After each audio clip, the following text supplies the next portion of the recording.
Welcome everyone once again to the channel. Today we are back with another video, and in this video I'm going to show you a new VPN app that can help you get a stable connection while browsing online. This app is available on the Google Play Store. Before we begin, if you are new to the channel, make sure to subscribe, like, share, and leave a comment if there's anything you don't understand.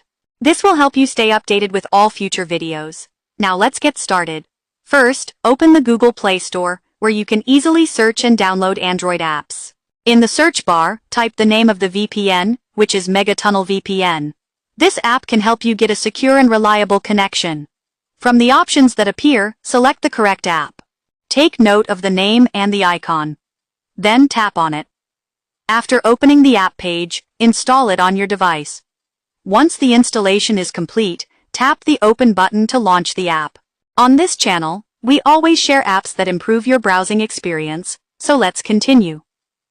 When you reach the home screen of the VPN app, you will need to apply a few simple settings so the app can provide a strong connection. The first step is to tap the Update button at the bottom.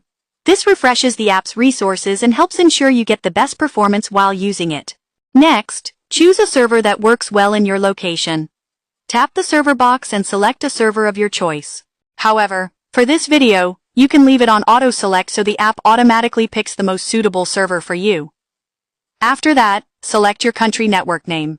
Tap the box and use the search bar to look for UDP. Since this video is focused on UDP settings, choose the All World UDP option. This works in all countries. If UDP does not work in your country, simply choose the correct network name from the list. Finally, to start the connection, tap the Start button. As you can see, it has connected successfully. That's how you create a secure connection using MEGA TUNNEL VPN. Thank you for watching today's tutorial. See you in the next video.